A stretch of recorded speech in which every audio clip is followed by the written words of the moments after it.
broadcasting live from sunny California. I'm back from Lisbon. It was a great event in the Solana event in Lisbon, and man, have these past few weeks been eventful. It is crazy. I don't even know where to start, right? So, let's start with a few things that happened, and this is supposed to be our November update for the Bitoku blockchain, right? And we launched a nice little tool called Oku Bin, where you can actually test the utility and use the utility of the Oku token. So as you remember, by purchasing a node to run a node in the future Bitoku blockchain, you are earning Oku rewards. You're earning Oku rewards today. The moment after you've purchased the node, you can harvest your rewards. You can claim them into your wallet. And now with Okubin, you can use them for storage services. This is just a very little tiny demo, right? It will store the data not on the Bitoku blockchain yet, obviously, because the Bitoku blockchain isn't live yet. It'll store it on the Solana blockchain, but you will use our GUI to store it there. And for the amount of 0.17 Oku, you can store anything there and you can retrieve it with your wallet address. So it's like an unlisted piece of content on the web. You need to know on the web, you need the link. On Oku Bin, you need your wallet address, right? So, and anyone who knows your wallet address can retrieve it. But only you can store it, obviously, and that's the utility of the Oku token. So we've launched that before we offered our nodes to the public, leading me to the launch. So I went to Lisbon to take part in the annual Breakpoint conference, and man, that was awesome, right? We've made so many great connections, right? We've met with all the Solana validators, and we're running one as well, right? More or less as a training thing for the future Bitoku blockchain, because you will be running those Bitoku nodes, right? And the Bitoku validators, and we want to know how is it to run one of these validators on an existing chain, which is a Solana chain that we're building on, right? So we will be using the Solana chain to make Bitoku a reality. But we've met all the other Solana validators, which was just awesome. We've made so many connections with fellow builders, with everyone else, and it was also a great celebration. And I even met one of our node owners there. So that was just awesome. Tony, it was awesome having you there. So, and we had a great time, even though, I had a little bit of time constraint there because I was busy with, the last preparations for a launch. But anyway, it was a great time in Lisbon. It's a great city. Definitely going to be there again next year. And while in Lisbon, we launched our public sale for the Bitoku blockchain. And man, was that a success. So in the private sale, I thought like, man, 12 seconds and we sold nodes worth of $350,000. Here in 7 seconds, not 7 minutes, not 7 days, in 7 seconds, we sold nodes worth of over $1 million. So that is fantastic. And that's in the middle of crypto winter. And I am so, so grateful for anyone that supports us and purchase one or more of these nodes. And yeah, just thank you. Thank you. And it was such a great success. However, what happened, the price went up, right? So it's our predefined pricing schedule. We say, okay, the first 100 were available at $200. And then once 100 are sold off, the price goes up to $200. Then we have 100 on sale at $200. Once these 100 are sold off, it goes to 300, and so on and so forth. So, and for 7 seconds, they were available for $200 for anyone. But then someone huge came in and bought a lot of nodes. And then prices went up to $1,400. And then after that, we sold a few as well. But I can understand, obviously, that the demand slowed down a little bit, after us advertising, get them starting at $200, and then 7 seconds later, they were at $1,400, right? So But that's how it is. It was a great success for us. And I promise you, we will figure out for future events that we have to just reserve some period for, smaller purchases so that we might have an hour or a day or whatever where it's like limited to one node per wallet or something like that. So if someone wants to purchase 100 nodes or 1,000 nodes, they would have to switch wallets really fast, right? So we will definitely do that because we value decentralization. That's the whole point of the Bitoku blockchain, right? That's why we're not going that route of looking out for venture capital. We want to be owned by you, by the node owners that actually run the network. And more decentralization is always better. And that's what we're working on, right? Future events, we're going to have some limitation where only one node can be purchased for a certain amount of time. Also, we're building the DAO, so you should hear about that real soon. We've already started working on that, and it should come out soon. The DAO is a distributed autonomous organization where you vote for the future of the network and all these type of things. And we will be making that as decentralized as possible. So we are thinking about some limitations where we just make sure that it's going to be as decentralized as possible. That's kind of non-negotiable for us. Then also we're working on the white paper to be released soon as well. Probably it's going to be early next year after all the iterations that go through it. We've already started working on it, and it's going to be a big deal, right? Because in that white paper, we specify how everything works and how we will be making our vision a reality, right?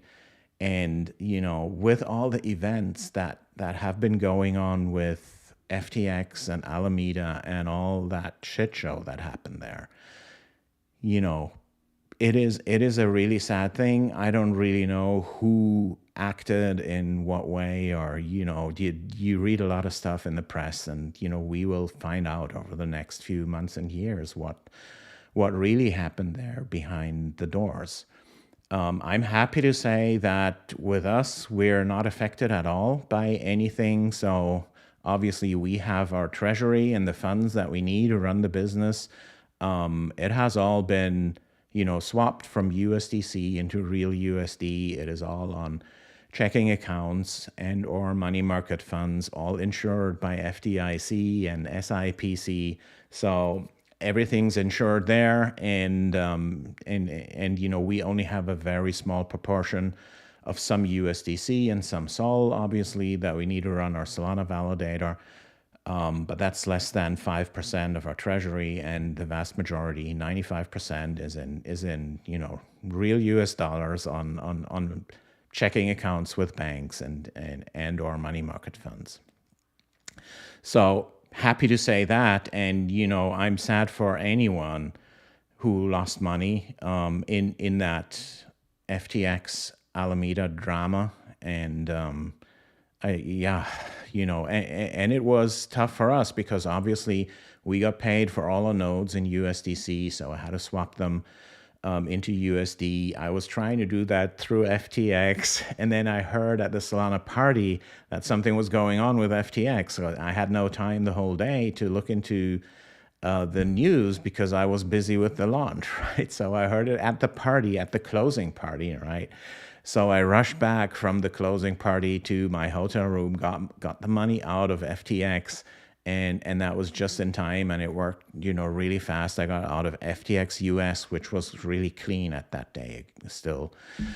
So, but my feelings and prayers go to everyone who was not so lucky there, and it reminds us that we need to make the crypto world better, right? We don't want centralized organizations, as FTX is one, with a fiduciary duty, right?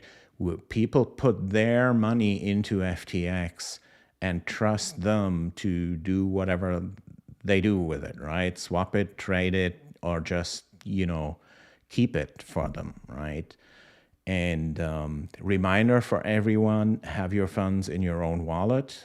Best thing is a hardware wallet like the Ledger, because then your keys are safe. But it's like, not your keys, not your crypto. Don't leave it anywhere on Coinbase or FTX or Binance or something. You should have it in your own wallet. You can have it in your Phantom wallet, but then the keys are on your computer or in your phone. So if you want to secure that a little bit more, put it into a hardware wallet.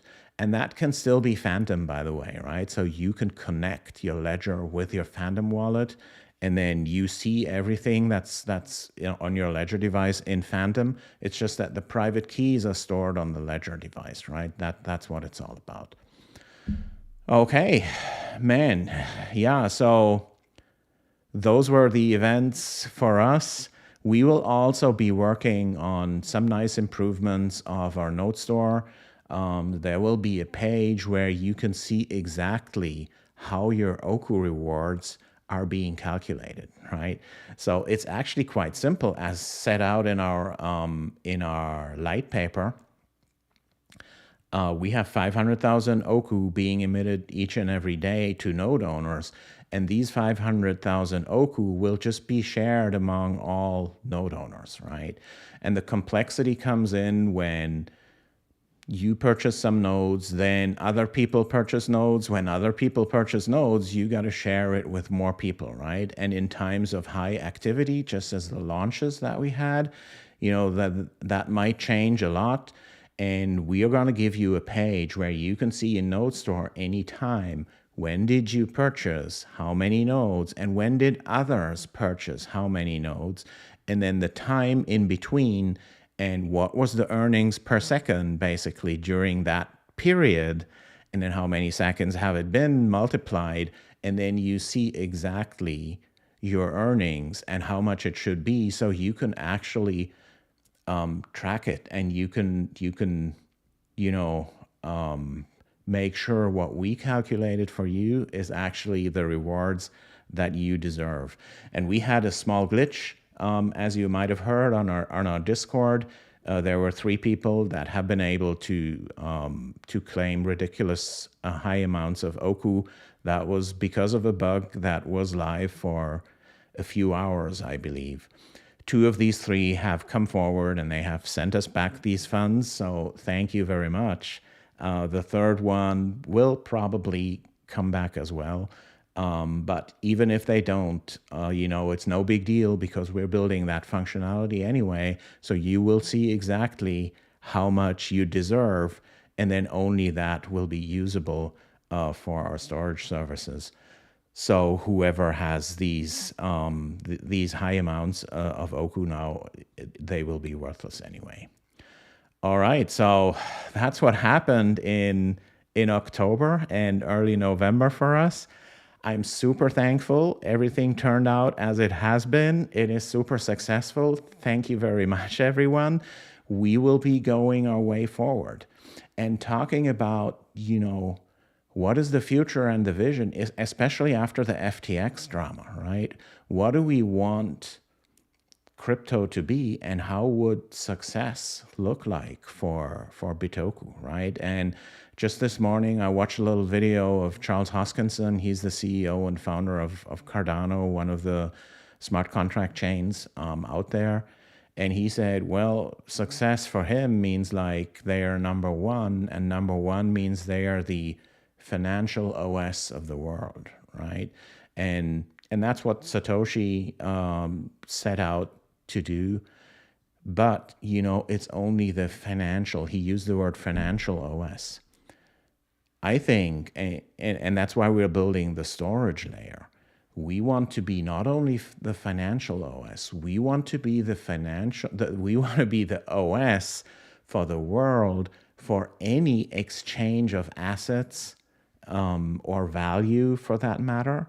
And, if it's only financial, right? If it's only a financial thing, crypto, then, most of the things you do is just you trade them in order to make money off of them, or to find other people that buy it at a later time for even more money.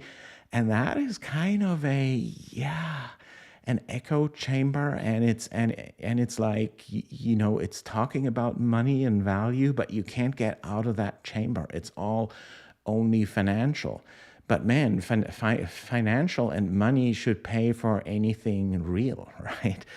So that's why I feel we need data of all kinds, not just money, right? We need pictures and documents and scans of documents and videos and art and titles and on all sorts of things be part of that crypto world, right? And surprisingly, with the money blockchains 1.0, like the Bitcoins, Litecoins, Dogecoins, that's only money. And then we have the second generation with the smart contracts, and they can do calculations and, run code, but they cannot store large amounts of data. And that's what represents, real value in society, right? And we see that with all the NFT trends going on, and people love NFTs and JPEGs, but they need to be stored on chain, which they are not right now, right? People store their JPEGs on AWS or wherever, or let it be IPFS, but even that is not blockchain. So that's why we are building Bitoku, and we want to be, and that's how success looks like for us long term. We want to be the OS of the world for any exchange of assets and any exchange of value. And that super excites me, and it keeps me running. And I'm so happy you guys are supporting me.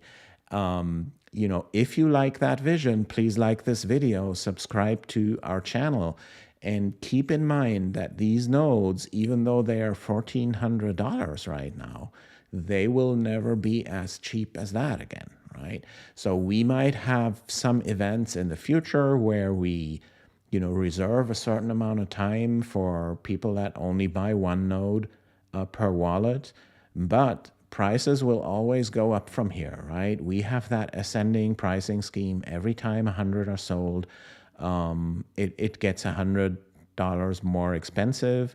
Maybe even someday with demand rising, the increment might even be greater, right? So when we're at like say $2,400 at some point in time, we might say, okay, it's going up to 2,500, but then after that we go in 500 steps. All right, so just a reminder, they will never be as cheap as they are today.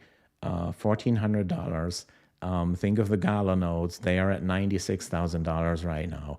And the node sale is going to stay up for some time, for years, right? So it's not supposed to, we're selling off all those 50,000 nodes in a short amount of time, right? That is not how it's designed, right? It's designed to run for years and years and years, and they always going to go up in price. So if you're interested in one, get yours now. Thanks for watching, and see you guys soon.